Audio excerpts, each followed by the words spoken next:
All right, so I'm going to talk about some things that the Republican Party in particular likely isn't paying attention to as they're now reveling and gloating in their victory with Donald Trump. And my congratulations to Donald Trump and his new presidency. We should pray for him. I'm a Republican. I'm a member of the Church of Jesus Christ of Latter-day Saints. I believe in praying for our elected officials. And I can honestly say I am more pleased with this outcome than I would have been with a Kamala Harris presidency by a lot. Um, but I think we need to get more specific on the issues and pay particular attention to some things we may have skipped paying attention to. One of these is so Elon Musk right now is on his platform X, formerly Twitter, saying legacy media is dead.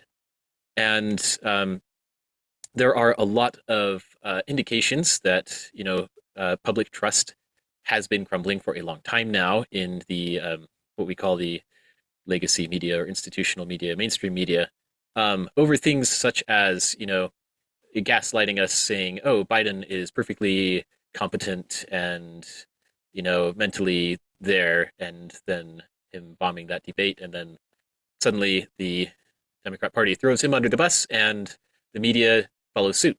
So obviously, those who were advancing those gaslighting strategies are not credible. And but here's the issue: is that saying just making this pronouncement, saying legacy media is dead, is kind of like looking at an enemy fortified position and saying, "Oh, that artillery piece that was there yesterday is gone. We don't see it anymore, right?" And it's one of those things where you have to kind of step back and say, wait a minute. Did they just like give up and go home? Is the war over? I don't think so. I think it's far more likely that this artillery piece is now much better camouflaged than it was before, or that it has moved to a position and you are no longer aware of its whereabouts, and it's going to punch you in some place that you weren't expecting it. Or perhaps they have also upgraded their arsenal towards more effective offensive weaponry. And this is one of the reasons why I feel it is so important that we pay a lot of attention to and apply our minds and our spirits earnestly to the young adult devotional that Elder Bednar gave on Sunday, titled Things as They Really Are 2.0, in which he warned us of the dangers of AI and including the limitless perils that these technologies can unleash on us. Among other things, you might have seen some footage floating around on the internet of these people in some phone bot farm somewhere. The bot farm is basically, they have this huge array of smartphones plugged in, and they are all interacting with real human beings on social media, like scrolling through a feed and making comments and stuff and reacting with likes and things. So this kind of thing, it's been possible to do this all in software for quite some time now. You have had many interactions with bots online and likely did not even know it. And now in the era of highly conversational AI bots, you could be interacting with somebody who's this very charismatic and very persuasive human looking profile, and it not be human at all. So talk about undermining public trust. But what this means is, among other things, like it's kind of like the same trend that we see the war in Ukraine going, and in Israel as well, like the old style traditional formal battalions and stuff like that. They've been broken up into these much smaller units that are much more nimble and can break through enemy lines undetected and cause tremendous damage and sabotage and so on. I feel like the social media wars have gone the same way. And so when Elon Musk gets up and says, "Hey, legacy media is dead," I just don't believe that at all. I don't believe that the people who are wanting to mislead us have suddenly, waved the surrender flag and that they're just all gone home and it's kumbaya from now on. I believe that they are now in the trenches and infiltrating our lines much more effectively, and efficiently than ever before, through social engineering, through these AI bots, and through people who are real human beings, but who have, frankly, misplaced priorities, and that's actually their most effective weapon. Um, but it can be instigated by those who are, frankly, not even real human beings. And I think it would astonish us to go back in time and see just how long these types of methods have been in use against us. Just these state actors like the Chinese Communist Party and so on. How long have they been using counterfeit social profiles and so on like that to deceive us and to make popular things that should never have been popular? Um, Maybe look into look at Jacob Hansen's channel, Thoughtful Faith, and figure out what's up with Michelle Brady Stone's magical increase in subscribers like overnight. Stuff like that that just makes you raise an eyebrow and say, this is what we interact with on a daily basis. Fewer and fewer of us are consuming the so-called mainstream media, and we're increasingly reliant on social media, right? So again, uh, legacy media is not dead. They haven't surrendered. They're just more effective and efficient at blending in and making it look like they're a real grassroots movement. And we've seen these organizers all around us, and it's you know when they have such control, such mastery over even what the algorithms like, and it can make something go viral. You can have a lot of power over people, and no one should have that much centralized power if they're going to use it improperly. So, which of course they are. So anyway, that's one of the first things. And I will say, by the way, this does have a precedent back during the 2020 election timeframe, and when Elon Musk bought up Twitter, we were actually already experiencing this just to a lesser and less, technologically advanced degree, in which a lot of people who fancied themselves conservatives were actually being drawn onto so-called alternative media sites, not realizing that there's mainstream media and then there's, mainstream alternative media, basically as a rebrand, just stepping across the aisle and feeding you your preferred partisan diet of junk food, but slipping in there the poisons that would lead you to the exact same conclusion, which is how we get to the absolutely ridiculous abominations, like the people who are the polygamy deniers and who hate the prophets and who say, oh, the prophets are corrupt and evil and everything.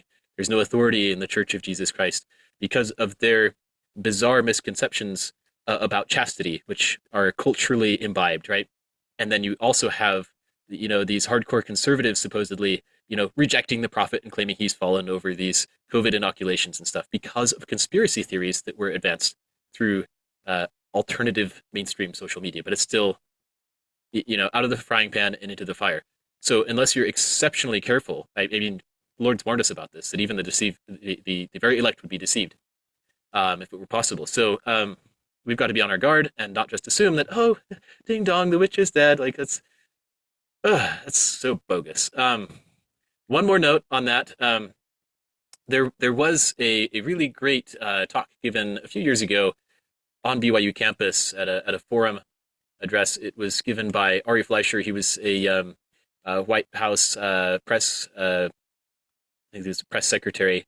And one of the things that he said that I thought was really great is he said, what you should look out for in journalism is not just what are they saying, because he pointed out this strategy, this subtle strategy of deception. He said, much of the time, what the information that the news media and other media outlets are putting out is true. It's factual information, right? And they do this to cover themselves, to gain credibility and so on, to earn your trust, right? Or to gain your trust. But then you should pay attention to what they're not saying. That's basically why I'm speaking up about I have a list of issues that I want to go through here right here. That's why I'm speaking up. Pay attention to what they're not saying, and you will find out where you're being scammed, where you're being hoodwinked, where your liberties are being robbed, because your attention's over here, right? It's a classic, sleight of hand magic trick kind of thing. And he said, yeah, they do this all the time. So be very, very alert and aware of what are they not telling you, in addition to, just vetting what they are putting out there. Because if they can sop up all of your attention with just the things that they are saying, That's very little different from the military strategy of putting up a balloon tank or something like that. It's just a facade, and so they're trying to draw all your attention here when the real attack is over there, or in 20 different places at once, and you're just distracted, right? Okay, so distraction can be lethal there. Legacy media is not dead; it's just infiltrated us, and it's the people you're talking to on social media now. Those both fake and real profiles, and that's their most effective messaging instrument anymore. And not that they won't continue to use and misuse, news media platforms to deceive us.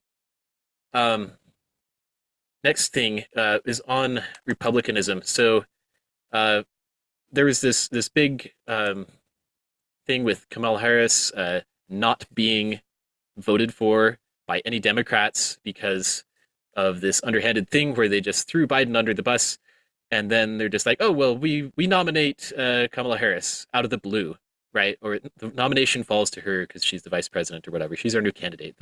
So the Democrat Party just unilaterally decided this without actually holding a primary vote or any other way of members of the party actually getting to contribute and vote on a candidate. And this is one of the reasons why some suspect that Harris did really poorly in this election, is because um, the Democrats didn't vote for her the first time around. They didn't vote for her in a primary, and so you have this situation now where like this person that nobody voted for is now on the ballot, and it's just like, okay, how do you expect them to do, right?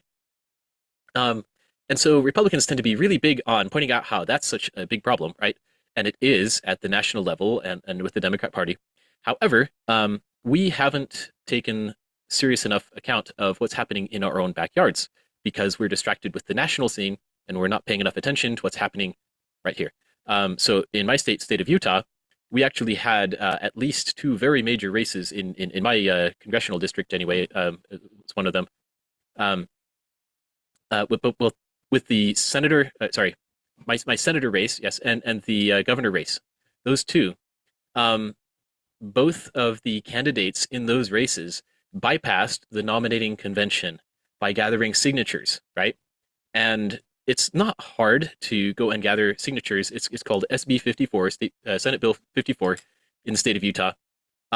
It was this thing the legislature added a few years ago that basically gave a backdoor to the caucus convention system, which is the normal nominating route where the members of the party are actually, they elect their delegates, and then their delegates go and nominate who should represent them in the general election, right? And of course, that gets undone at primary time, usually, or at least a fair part of the time. But this signature gathering route was just a further insult on top of injury to that. And furthermore, so both of these candidates, John Curtis and Spencer Cox, went this route, bypassing the delegates. And yeah, it's just a spending game. Signature gathering is just a spending game. It's not hard, no matter where you are. And they didn't even let the opponent in the governor's race validate. They didn't let him vet the signatures. They didn't let him see them. This is a serious transparency problem. And because how hard is it just to go and spend some money and go pay a company to go door to door and just get a certain number of signatures and have that be counted as though it were just as good as intelligent, informed, responsible citizens, actual citizen residents, voting for intelligently, coming together and voting through an authorized channel for a candidate that they want. But on top of that, Spencer Cox didn't even qualify for the ballot, according to a legislative audit that projected that he likely did not even receive enough signatures to be on the ballot. So, we're looking at the Kamala Harris issue and the Democrat National Committee just unilaterally nominating her.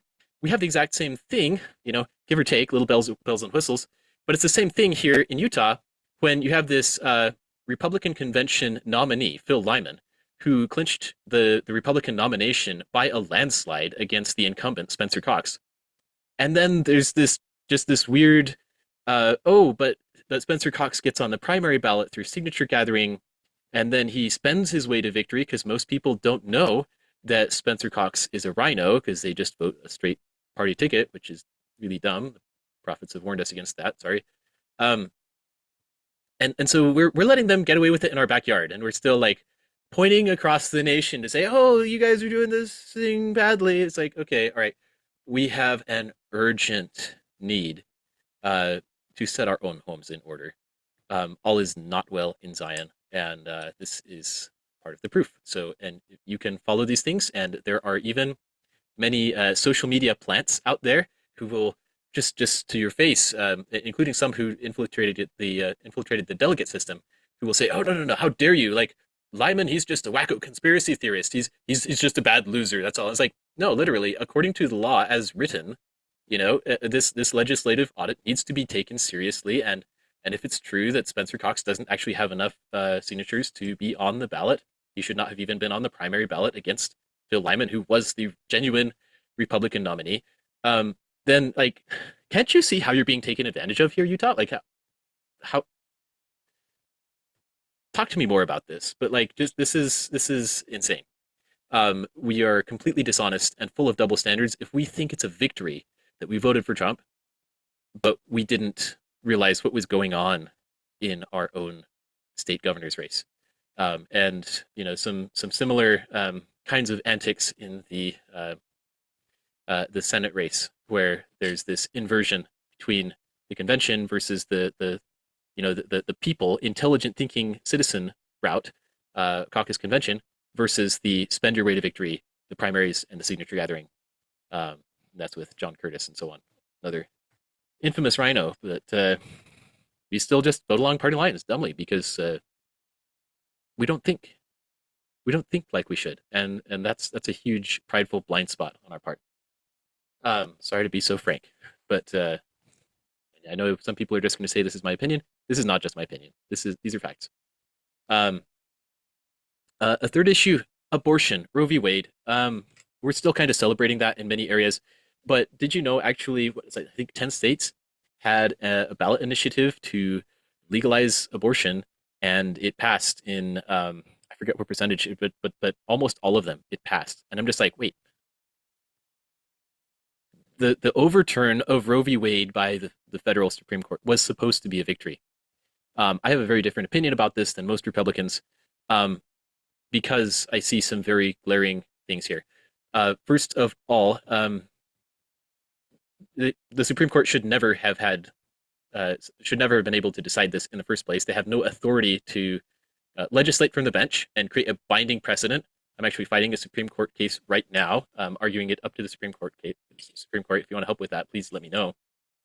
But I'm arguing against binding precedent, because binding precedent basically means whatever the Supreme Court or whatever court decided on such and such occasion, you are forced to accept that as a law, basically. And that's legislating from the bench. And they even call it case law. But case law is bogus. There's reference in the Constitution to something called common law, but common law belongs to the common people. It does not belong to potentates sitting in their magisterial robes and everything, making laws from the bench. That's completely unconstitutional and illegal. So the extent of precedent, it applies only to the case in question, right? So if you want to appeal something up to the Supreme Court can say, here's what we think, and here's how we rule.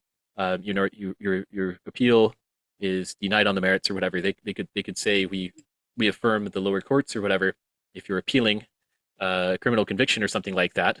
But they have no authority to say, oh, and for all future cases, like you are required to let women murder their children, or abort their children. And so it's like, really? That does not make any sense. If you've ever read this wonderful document called the Constitution, they're not allowed to do that. They could make the same opinion, but importantly, here's one huge difference if you go that route, right? So you have your lower courts, right? If you're charged with the whatever kind of crime, any crime, you're supposed to have a jury per the Constitution, a jury trial to hear your case. And they can, if the law is bad, if it's just a dumb law, like a mask mandate or whatever, insurance mandate, the jury can just say, we don't think you did anything wrong. Yeah, we see and understand the law is written as such, but we acquit you, right? Because, Thomas Jefferson said this. He said that a jury is empowered, it is authorized to hear matters of both law and fact when they so choose. And judges ordinarily decide matters of law, but the jury does have that power. They can say, no, that's called jury nullification. They can nullify bad laws. And this is why judicial review almost never happens. It's because we don't have jury trials anymore. This is one of our freedoms that's been stolen from us when we were paying attention to other things, and we have not been paying attention to our defendant rights because they've been taken away, and we've been complicit. We've been okay with that, including the Republican Party here in Utah. They've been saying, "Well, we need to be tough on crime. We need to prosecute more, and that means we need to take away defendant rights."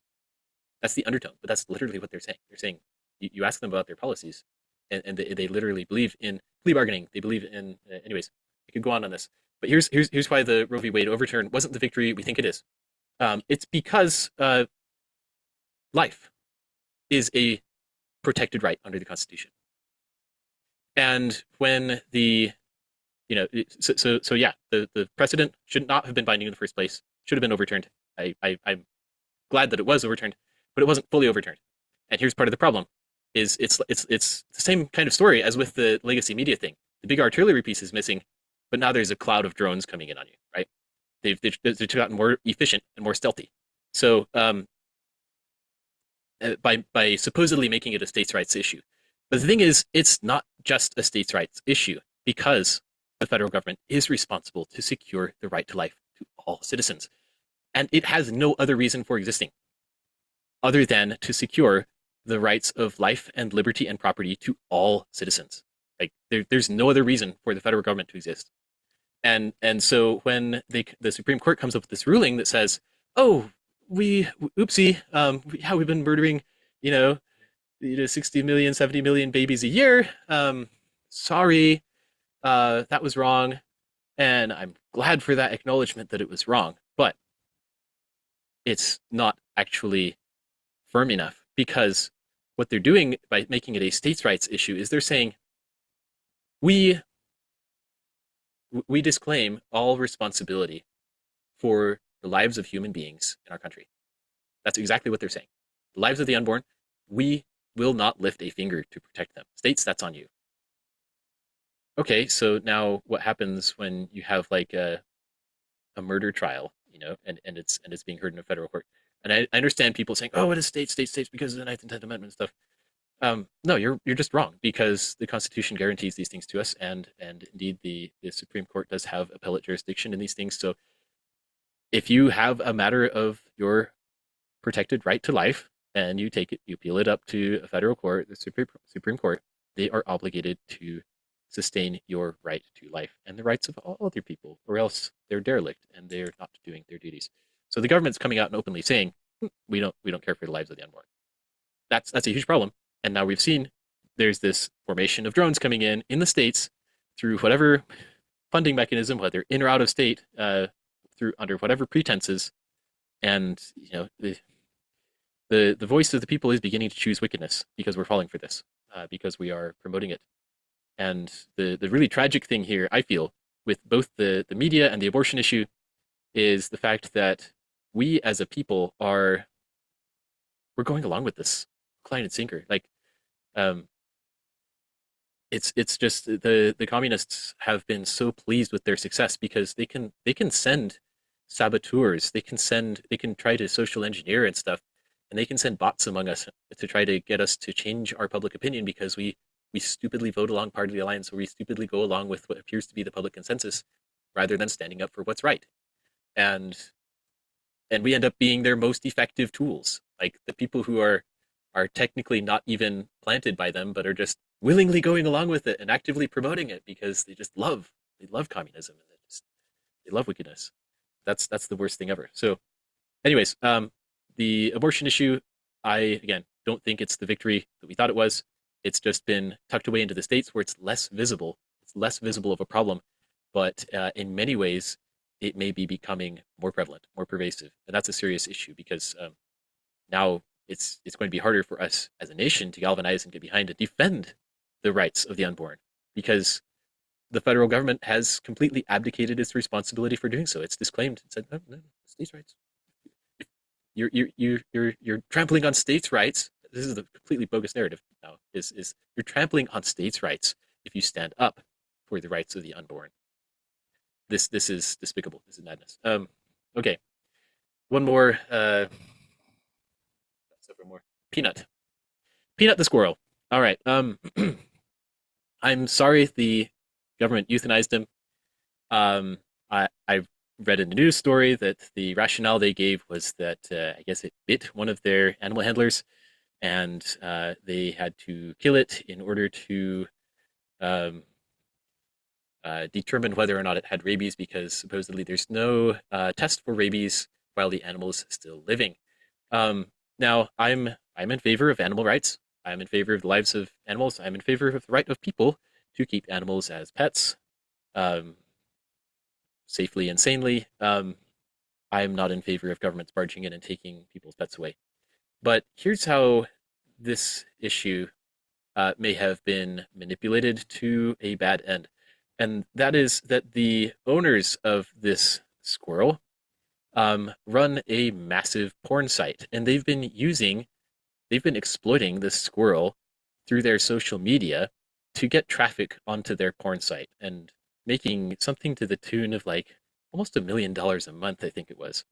Don't quote me on that, but like really? And now the libertarians really got behind this, and they made a big push to go and get us to vote for Trump. Um, so when we celebrate a Trump victory, in this regard at least, I'm not going to remark on the Amish thing because that had some instigations behind it too. Just how easily triggered are we on that? But um, anyway, with Peanut the squirrel, like what you're saying is these people went to go and vote because they were trying to protect pornography. Like this is arguably one reason why this guy is so upset because, hey, his biggest advertising gimmick, it's like Pinocchio the doll, advertising for Stromboli, is now gone, right?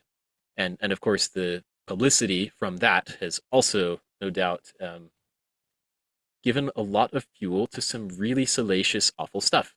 And in case you don't know like basic morality, sorry to be condescending, um, like unchastity leads to abortion. That's what incentivizes abortion because people want to be unchaste without the consequences, right? And so if you're fueling pornography, you are fueling abortion. I 100% guarantee it. And this is one of the huge blind spots that many Republicans, many professed conservatives, uh, and libertarians alike have is many of them are actually totally okay with funding this kind of garbage, and they will disavow responsibility for it. But this is where it leads. This is what you're fueling. Um, just a quick couple of more things on that.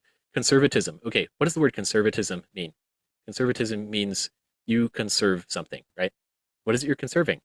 Oh, what you're familiar with when you were a kid. And what you were familiar with when you were a kid, for many of uh, the older generation here, is like Indiana Jones. They'd watch these George Lucas and Steven Spielberg films growing up, James Bond and such.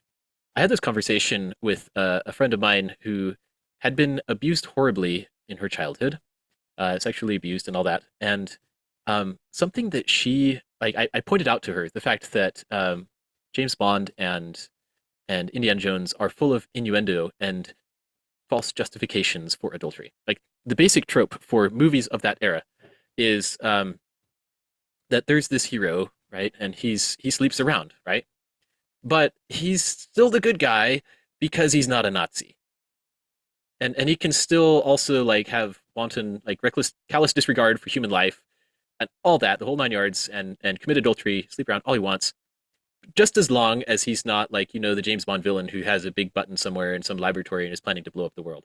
Like basically, as long as you are not Darth Vader or Emperor Palpatine on the Death Star, then it's okay to sleep around. Like that's the exact message of Lucas's film franchise, and it has wreaked havoc on people's morals, and they just don't even realize it because that's what's normal to them.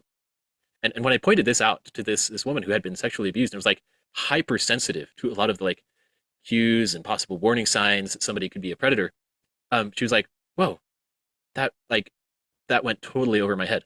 She had to think about it. She's like, "Wait a minute, that messaging totally is there." And so, even for those who are the mega like Underground Railroad and QAnon conspiracy theorists and stuff, like guys, check your media consumption choices because 99 cases out of 100, you are already abetting adultery and fornication and pornography, which is human trafficking. The product being bought and sold in pornographic endeavors is human beings. Um, so you can't distance yourself from that, publicly profess, oh, I don't like that, when privately you actually do indulge those things and send your money there and promote those things and say that they're fine and this is free speech, protected speech. That is leading to the barbarous kidnapping and slaughter of innocent children. So you better stop it. God is not going to sit still for all of this. So yeah, so much for Peanut. Um, and that's what I call the Indiana Jones effect of conservatism, is that we think we're moral. Check again, but we're just doubling down on. Sorry to use some blunt language here, but uh, conservatism is basically generationally delayed leftism, because we're not that different from leftists of a generation ago. We're basically the same. Whatever they made normal through the media, through pressure, through whatever, including our social media of today, is whatever we grew up with, whatever movies we consumed. That's what we're comfortable with, and that's what we tend to double down on. That's deadly. So we're all running off a cliff. It's just one lemming is like 3 yards behind the other one. That's all that is with the parties and the leftists and the liberals and then the conservatives. It's just they're all going the same direction. Um, it's not 1776. That's another really important thing to realize. And if you have a thermometer in the water in 1776 and you have a thermometer in the water in 2024, you realize the temperatures are drastically different on issues such as jury trial, where every case was tried by a jury originally, like 100% of the time. Even back when Utah gained its statehood, there was a recent Utah State Supreme Court ruling in which they pointed out that as of the time that Utah had gained its statehood, the newspaper articles of the period seemed to demonstrate that even if someone was charged for a crime in the amount of $1, that person would still get a jury 100% of the time. And that has drastically changed. I urge you to check out Professor Suja Thomas's book, The Missing American Jury, where she points out that we've dropped down to like, this was pre-pandemic even. It was like 1 to just a handful of percent cases were even being tried by a jury anymore. And a jury really is your last line of defense. It's the most effective defense against the government, because whether it's mask mandates, vaccine mandates, insurance mandates, forcing gender reassignment onto kids or what have you, um, if you can have a jury hear your case when you are being criminally charged with blah blah blah, of violating curfew or whatever, um, the jury can acquit you, because they don't have skin in the game in terms of, well, they have skin in the game in terms of rights, but they don't have a vested interest. They don't have a they're not career politicians. So like they're not looking to build a career or to please a judge, um, and people need to be aware of this.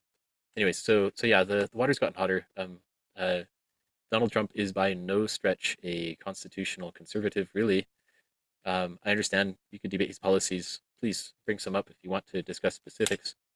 But yeah, it's not 1776. Let's not delude ourselves into thinking that. Look at the divorce rates, the high divorce rates, low marriage rates. Look at the low childbirth rates. Look at our policies. Look at our morals. They're drastically different.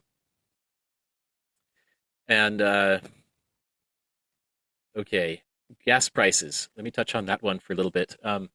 I am very excited about the prospect, insofar as it's actually true and real, that we can, by producing more of our own uh, gasoline, petroleum, whatever, and become more self-sufficient and drop our prices. I'm a big fan of that. One hidden danger here is that I worry that many conservatives may be falling into the trap of uh, prosperity gospel right here. Basically saying, thinking to themselves that, well, as long as my rent is affordable, as long as I'm rolling in the dough, as long as I can afford gas, um, things must be good. Things must be going my way. I must be living a good and virtuous life. Um, I don't subscribe to that. I don't subscribe to that. Because that's something that happens to you. It's not something that you do. And even if you voted for a guy who promised to do it, like, recognize that most of the fight is on the home front, right? It's about your daily choices. It's about the decision to be productive, the decision to be a contributor, the decision to not steal, the decision to not indulge in things that you shouldn't, and so on. So don't assume that the gas prices are going to take the day, and if they do, well, guess what? Elder Bednar also just recently warned us against pride. Um, so, and I have to confess, this is one of the things. This is why I'm thinking about this right now. Is with his recent general conference talk warning us against pride, like and how about how our ease and our exceedingly great prosperity and riches could cause us to be lulled into and drink the spiritual poison of pride. And I'm like, I'm not feeling hugely prosperous right now. I'm not feeling like things are easy, and I know a lot of other people aren't. But um, temporary though it might be, it could be real. It could be real prosperity. It could be real. Let's say there is some huge policy adjustment and some huge boom in the economy, and things are nice for a while. Things are easy for a while. Are we going to get prideful? Are we going to be like, oh, those blasted Democrats? Wow, what scum? Like, I hope we don't do that. I hope we don't do that. I hope we engage relentlessly in self introspection and improve ourselves rather than trying to make everything a question of who's in the presidency right now and blame anyone who disagrees with us. And don't get me wrong, like I hate communism. It's wrong, but uh, it's rather difficult, I think, to distill all public policy choices down to just who you vote for president. It's not that simple. And frankly, by doing that, we are actually guilty of what we accuse many on the left of doing, namely virtue signaling, saying, "Well, I voted for Trump, and therefore I'm against tyranny. I'm against communism, I'm against mandates and stuff." It's like, good for you, good for you. I'm happy for you. Um, and especially insofar as that was motivated by a sincere, genuine desire to uphold people's rights. That's awesome. Like, I need you as a friend, and as an ally, and as a fellow participant in here in this political scene. But let's not at the same time assume that that's all there is to be done. There's so much more. And so if you're not learning, for example, more about a republic every day, then you need to do that, because this, I think, is one of the biggest bombshells right here. Is what happened to the republic? There are people who are asking, is this like, and notably on the left, people saying, was this the last free and fair election we'll ever have? And to be honest with you, I can't falsify that it is. And part of my reasoning, I'm not saying that we won't have another election, but part of that comes from the angle of, well, free and fair is a matter of degrees, right? And elections used to be more free and more fair than they are today. If they're more free and fair, they were more free and fair 200 years ago than they are today. They were more free and fair 50 years ago and even 20 years ago than they are today. And unless we're aware of what has changed, like, we need that generational literacy. We shouldn't have a generation gap here, because we'll miss out on the transmission of knowledge to be aware of just how hot the water's gotten. Um, but one of those points with respect to republicanism, it does touch on this fiasco of Spencer Cox and John Curtis, former Democrat here, really Democrat at heart, and Rhino Spencer Cox, getting elected in Utah, by, like, what are you people doing? Are you even aware? And I'm not here to suggest that nobody could be a Democrat and be a decent human being. What I am suggesting is all they had to do was just call this Democrat a Republican, put him on a ballot, and you see, oh, he's a Republican. I'm voting for him. Duh. Like, because we've bought into stupid partisan logic, and which is redundant. Stupid partisan logic. I actually have some more videos I'll be doing on this in this vein about how our republic has been effectively dismantled one piece at a time, and how we actually have far less representative power in government than we used to. And here's a case in point: Phil Lyman, the candidate that people wanted, we didn't get him.